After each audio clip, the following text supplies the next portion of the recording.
광주시와 자치구가 제3회 광주 공동체 상생회의를 가졌습니다. 이어서 광주 시정 소식입니다.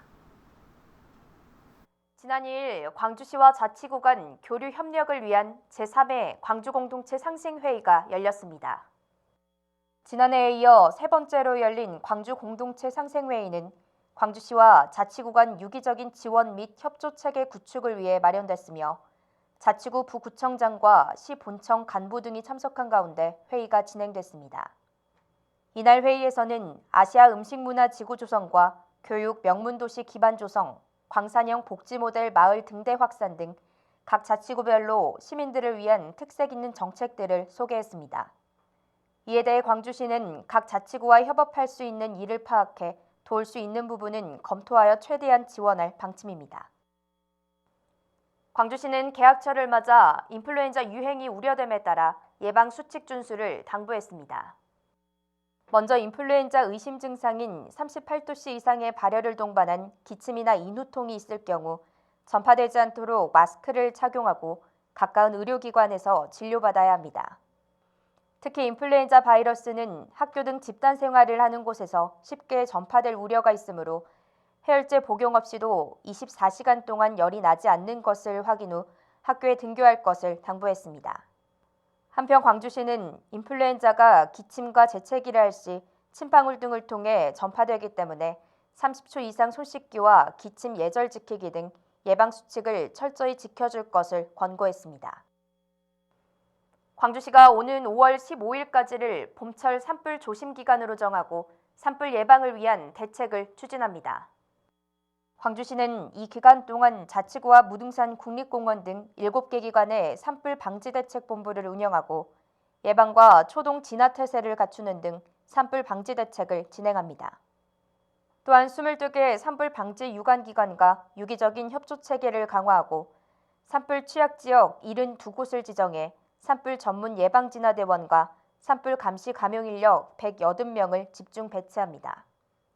광주시는 산을 방문할 때 라이터 등 인화물질 소지를 삼가하고 산림과 인접한 논과 밭두렁에서 쓰레기 소각을 자제하는 등 산불 예방에 최선을 다해줄 것을 당부했습니다. 5.18 역사왜곡대책위원회가 국정역사교과서에 5.18 민주화운동 왜곡을 비판하고 즉각적인 폐기를 요구하는 성명서를 발표했습니다. 이번 성명서를 통해 5.18 역사왜곡대책위원회는 역사교과서를 통해 미래 세대들에게까지 5.18의 진실을 왜곡되게 교육시키려 하고 있다고 주장했습니다. 이를 위해 정부가 5.18의 역사를 왜곡한 국정역사교과서를 즉각 폐기하고 국정교과서 금지법 제정과 5.18의 진실을 밝히는 데 앞장설 것 등을 요구했습니다. 한편 5.18 역사왜곡대책위원회는 역사적 진실이 제대로 된 교과서가 기술될 때까지 민주세력과 함께 연대해 나가고 옛 전남도청의 원형 보존 등 현장 봉헌에도 앞장설 방침입니다. 광주시는 민방위 기본법이 개정됨에 따라 광주 지역 민방위 경보 전파 의무 대상 건축물 총 70개를 대상 시설로 지정했습니다. 대상 시설은 여객 자동차 터미널, 역사 및 역시설, 대규모 점포, 상영관이 있는 영화관 등으로 민방위 경보 발령 시 다중 이용 건물 관리 주최자는 민방위 경보를 건물 내 전파해야 합니다. 대상 시설로 지정된 건축물의 관리 주체는 민방위 경보 전파 책임자를 지정하고 신고서를 작성해 광주시에 제출해야 하며 2019년 12월 31일까지 민방위 경보 단말기를 자체 구입해 설치해야 합니다. 기타 자세한 사항은 광주시 홈페이지 또는 광주시 안전정책관실로 문의하면 됩니다. 광주시는 광주 지역 생활체육의 이미지를 표현할 수 있는 생활체육 브랜드 명칭을 오는 28일까지 공모합니다. 광주시 생활체육 브랜드 네이밍 아이디어 공모는 예방적 건강관리 차원에서 생활체육 활성화에 대한 중요성이 대두됨에 따라 시민들의 생활체육에 대한 관심과 참여를 높이기 위해 마련됐습니다.